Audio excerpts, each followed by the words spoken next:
당신의 삶의 잔잔한 물가와 같은 평온함이, 당신의 삶에 쉴만한 푸른 초장과 같은 쉼이 오늘 하루도 가득하기를 소망합니다. 영상 시청 후 마음에 울림이 있으시다면 구독과 좋아요 부탁드립니다. 우리는 살아가면서 정말 많은 사람들과 만나고 교제하게 됩니다. 그리고 또 굉장히 많은 사람들과 관계를 끊거나 배신을 당하기도 합니다. 그런데 문제점은 이렇게 다시는 안 보려고 다짐했던 사람과 다시 친해지고 만나게 되는 경우가 많다는 것입니다. 결국 어떻게 되었나요? 더 큰 문제와 갈등으로 완전히 남이 되어버리는 경우를 많이 겪었을 것입니다. 흔히들 말하는 것이 연인 사이에서 자주 헤어졌다가 만났다가 하는 관계는 결국 끝이 안 좋은 경우가 많다고 하는 것도 다 이러한 이유들 때문입니다. 그렇다면 왜 관계를 끊은 사람과는 다시 만나면 안 좋은 결과가 나타날까요? 그 이유는 사람은 쉽게 변하지 않고 바뀌지 않기 때문입니다.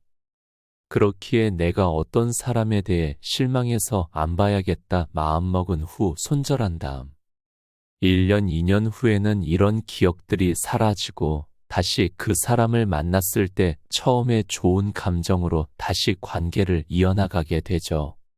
하지만 사람은 변하지 않기에 다시 실망했던 행동을 보게 되고 또 손절하게 되는 것입니다. 내 인생이 이런 일들로만 가득 차 있다면 분명 너무나 힘들고 불행한 하루하루를 살게 될 것입니다. 그렇기에 오늘은 쇼펜하우어에게서 배우는 손절한 사람과는 절대 만나지 말아야 하는 이유와 조언에 대해 나누어 보려 합니다. 지금 시작합니다. 자기 자신에게 만족하고 자기 자신이 전부여서 나는 모든 재산을 몸에 지니고 다닌다고 말할 수 있다면 그것이야말로 가장 확실하고 유일한 행복일 것이다. 따라서 행복이란 자기 자신에게 만족하는 사람의 것이다라는 아리스토텔레스의 말을 자주 되뇌일 필요가 있다.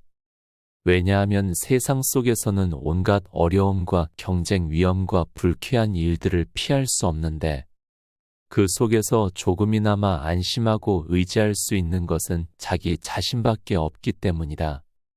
행복은 타인의 판단에 좌우되지 않는다. 타인에게서 존경을 받는 삶이 궁극적인 목표라면 그 인생은 안타깝지만 너무나 어리석다고 할 수 있다. 타인의 판단을 너무 중요시하는 것은 지나친 망상이다. 이러한 망상은 우리의 본성에도 뿌리 박고 있지만 사회와 문명의 변화 속에서도 생겨났을 것이다. 그러한 망상은 우리의 행위 전체에 엄청난 영향을 미치고 우리의 행복에 해로운 영향을 미친다. 남들이 뭐라고 할 것인가의 노예가 되어 항상 불안에 사로잡혀 살게 되기 때문이다. 우리의 추억이 그토록 짧아지는 이유는 이렇게 두 가지 방식으로 추억이 떨어져 나가기 때문이다. 현재 삶을 즐길 수 있으려면 무엇보다 먼저 마음의 안정감이 있어야 한다. 오늘이라는 날은 단 한 번뿐이고 두 번 다시 찾아오지 않는다는 사실도 알아야 한다. 그런데 우리는 오늘이라는 날이 내일 다시 찾아올 것으로 착각한다. 오늘 역시 두 번 다시 찾아오지 않는 또 다른 하루일 뿐이다. 병에 걸렸을 때나 슬픔에 빠져 있을 때 우리는 고통과 후회가 없었던 과거의 시간을 한없이 부러워하며 마치 잃어버린 낙원이나 진가를 인정해 주지 못했던 친구를 떠올리는 것처럼 아쉬워한다. 그렇다는 사실을 언제나 건강한 때에도 의식하고 산다면 현재를 좀 더 가치 있게 평가하고 즐길 수 있을 것이다. 내면을 들여다보면 누구나 똑같이 고통에 시달리면서 살고 있다. 지위와 부의 차이에 따라 각기 다른 자신의 역할을 수행하지만 내적인 행복과 기쁨마저 그런 역할과 꼭 일치하는 것은 아니다. 한풀 벗겨보면 고통에 시달리는 똑같은 가련한 사람에 지나지 않는다. 사람에 따라 보통의 내용은 다를지라도 본질적으로는 모두에게 대체로 비슷하다. 물론 정도의 차이는 있지만 그렇다고 해서 신분과 부지혜에 따라 큰 차이가 있는 것은 결코 아니다. 모든 일은 주관적인 측면과 객관적인 측면으로 이루어져 있다.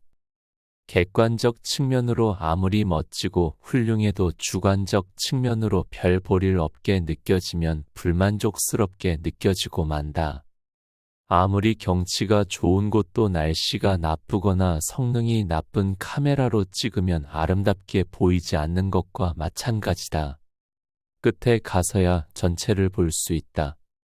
나그네가 언덕에 다 달아서야 비로소 자기가 걸어왔던 온갖 길들을 알 수 있게 되는 것처럼 우리도 생애 끝에 가서야 비로소 자신이 쌓은 업적과 결과의 참된 연관성, 그리고 그것들의 가치를 제대로 인식할 수 있다. 우리는 매 순간마다 지금 이 시점에 가장 옳고 적절하다고 생각되는 일을 선택하면서 행동하고 있을 뿐이다. 하지만 결과를 봐야만 일이 어떻게 진행되었는지 알 수 있고 전체적인 연관성을 되돌아보고서야 그것이 어떤 방법으로 일어났는지를 제대로 깨달을 수 있다. 사람에게는 불필요한 것이 너무 많다. 책이 있는 사람은 혼자 있을 때도 자신의 사고와 상상력으로 커다란 즐거움을 얻을 수 있지만 둔감한 사람은 사교나 연극 여행이나 오락을 계속 즐기면서도 지루함을 견디지 못해 고통스러워한다. 선하고 온화하며 부드러운 인격을 지닌 사람은 궁핍한 상황에서도 만족할 줄 알지만 탐욕스럽고 시기심이 많으며 악한 성격을 지닌 사람은 아무리 소유해도 만족할 줄 모른다.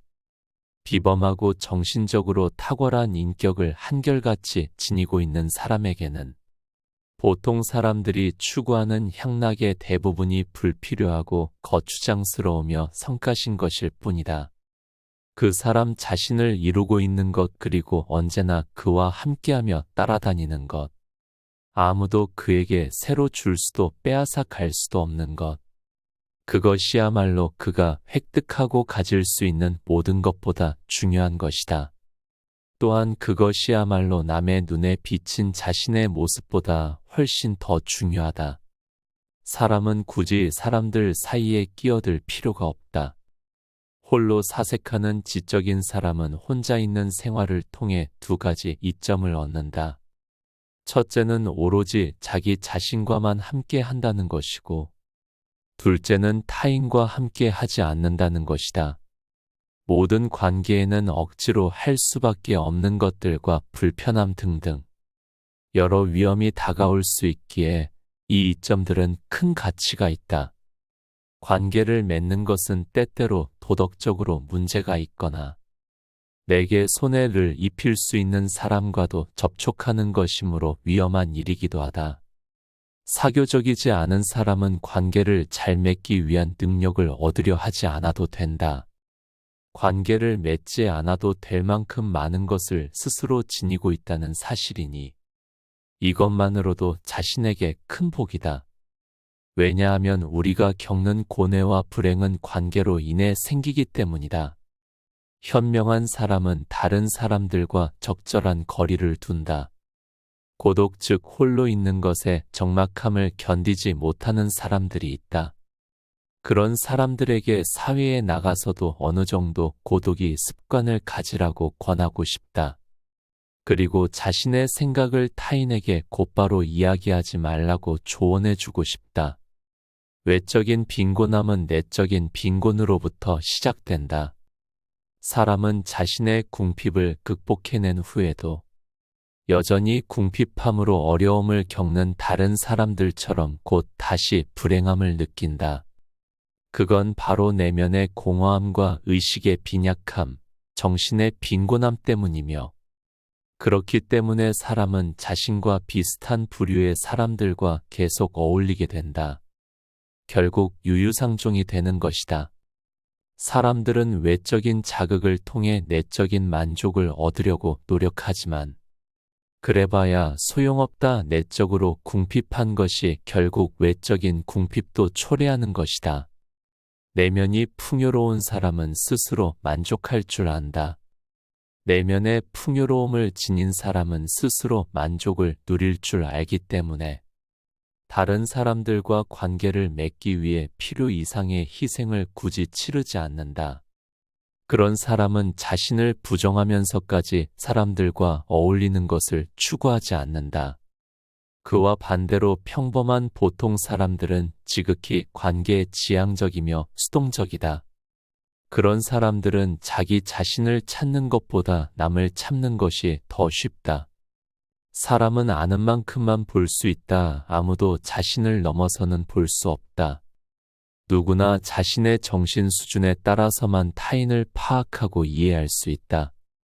그런데 그 정신 수준이 매우 저급한 종류의 것이라면 어떤 현인도 그에게 영향을 미치지 못할 것이다. 그런 사람은 위대한 현인에게서 그 사람의 가장 부족한 것과 그가 지닌 모든 약점 및 기질과 성격의 결함밖에 감지하지 못해 그 사람을 그런 인물로 판단할 것이다. 장님에게는 색이 존재하지 않는 것처럼 자신에게는 그 사람이 지닌 좀 더 높은 정신적 재능이 존재하지 않는 것이다. 무릇 정신이란 그것을 갖지 않은 사람에게는 보이지 않는 법이다. 타인에게 너그럽게 대하고 용납하는 습관을 익히기 위해서는 무심한 태도를 갖는 것이 가장 확실한 방법이다.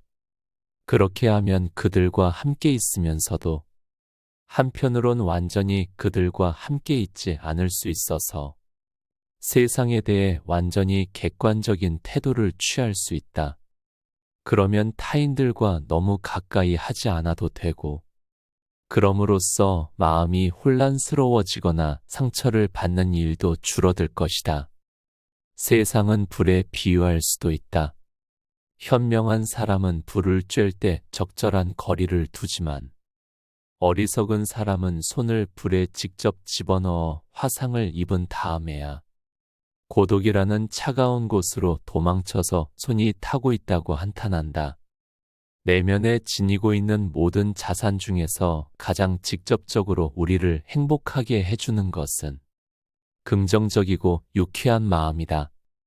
긍정적이고 유쾌한 마음은 즉각 보답을 해주기 때문이다. 그건 다른 어떤 것으로도 대체할 수 없다.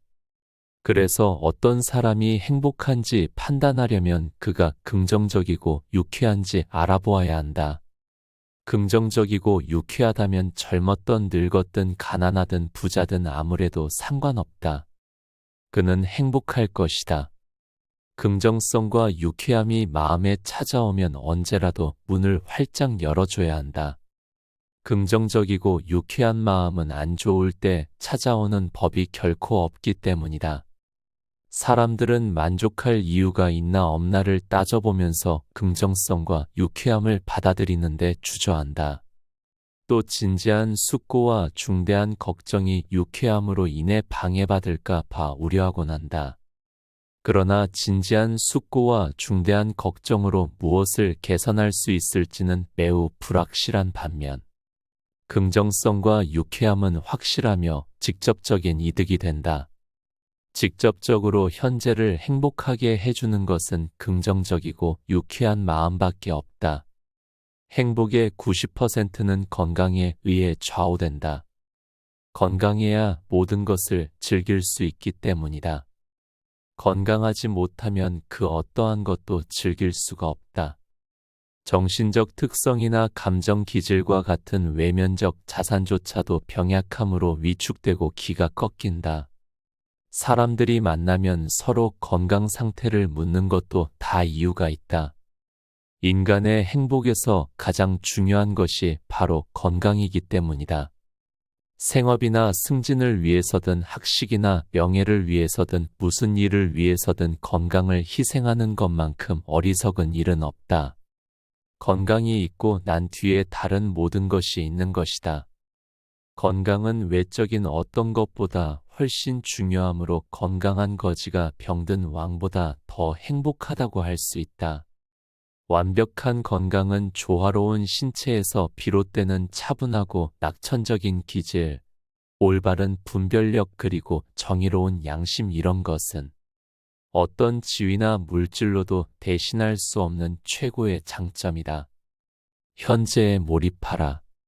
인간과 비교해 볼 때 동물은 현재에 온전히 몰입한다는 점에서 어쩌면 더 현명한지도 모른다.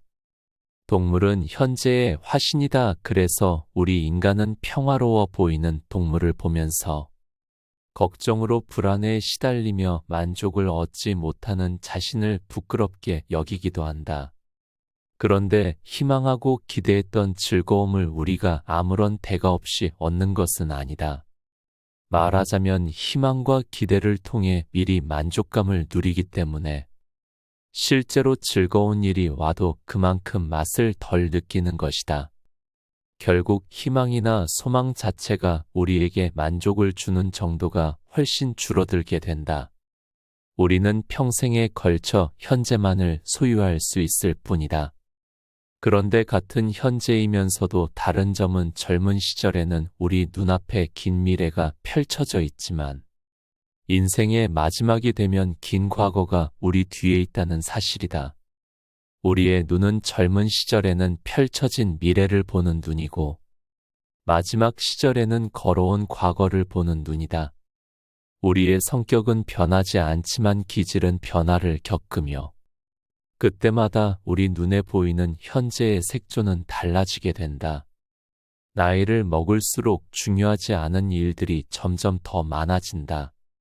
나중에 되돌아 생각해 볼 가치가 있다고 여겨지는 일들이 줄어드는 것이다. 청년기에 얻는 지식은 대부분 불완전하고 단편적인 것에 불과하다. 하지만 나이가 들어가면서 인생의 자연스러운 과정을 알게 되고 젊었을 때와 달리 인생의 입구 쪽에서뿐만 아니라 출구 쪽에서도 굽어봄으로써 그 무상함을 완전히 인식하기 때문에 완전하고도 적당한 표상을 얻게 된다. 청년기에는 구상 능력이 뛰어남으로 얼마 안 되는 지식으로도 많은 것을 만들어낼 수가 있는 반면 노년기에는 판단력과 철저함이 뛰어나다. 따라서 청년기에 이미 독자적인 인식과 독창적인 견해를 모아두었다 하더라도 나이가 들어서야 비로소 자신이 지닌 것들을 자유자재로 다룰 수가 있다. 대부분의 뛰어난 문필가들이 50살 전후의 걸작을 발표하는 것도 그 때문이다. 흔히 사람들은 질병과 무료함이 노년기의 숙명이라고 말한다. 하지만 질병이 노년기의 본질은 아니다. 특히 장수하는 경우에는 더 그렇다. 나이가 들수록 건강과 병이 같이 커지기 때문이다. 그리고 노년기는 청년기보다 무료함에 빠질 위험이 더 적다. 노년기에는 물론 고독해지기는 하지만 고독에 무료함이 반드시 따르는 것은 아니다. 감각적이고 사교적인 향락만 즐겼던 사람과 정신을 가꾸지 않았던 사람만 무료해질 뿐이다. 고령이 되면 정신력도 감퇴하지만 원래 그것이 풍부했던 사람은 무료함을 채취할 정도의 정신력은 아직 충분히 갖고 있을 것이다. 나이가 들수록 경험에 의한 올바른 통찰력은 커지고 판단력은 날카로워지며 모든 연관성이 명백히 파악된다. 그렇게 되면 축적된 인식으로 자신의 내적 도약에 힘쓰게 된다. 세상에서는 정말로 가치 있는 것이 별로 중시되지 않으며 오히려 하찮은 것들이 중시되고 있다. 뛰어나고 탁월한 사람들이 은둔 생활을 하는 것을 보면 그런 사실 입증된다. 옳은 철학을 가진 사람이라면 자신의 자유를 지키고 더 잘 누리기 위해서 자신의 욕구를 제한하고 자기 자신에게 깊이 만족하는 것이 진정한 삶의 지혜라는 걸 알 것이다. 오늘은 쇼펜하우어의 조언과 격언을 통해 타인에게 매달리지 않고 혼자만의 시간을 활용하는 방법과 손절한 사람에게 굳이 매달릴 필요가 없는 이유에 대해 알아보았습니다. 손절한 사람에게까지 매달리는 이유는 대개 의지할 곳을 찾거나 마음이 불안하고 미래가 걱정되기 때문에 그러는 것입니다. 내가 지금 이 친구와 헤어지면 누구와 만나지? 지금 이 사람과 손절해서 나에게 불이익이 생기면 어쩌지? 이런 걱정들이 많아 불합리한 관계를 계속 이어나고 계시지는 않나요? 진정한 행복은 내 안에서 홀로 스스로 찾는 것이며 누구도 대신 찾아줄 수 없습니다. 또한 누군가의 눈치를 보며 그에게 맞는 사람이 되기 위해 아등바등 사는 것도 어리석은 행동이라고 배웠습니다. 오늘 배운 내용을 토대로 오늘 하루를 가득 채워보시길 소망합니다. 이런 하루하루가 모여 내일이 되고 우리의 삶이 더 행복하고 풍요롭게 될 것임을 확신합니다. 지금까지 잔잔한 물가 쉴만한 초장이었습니다. 시청해 주셔서 감사합니다.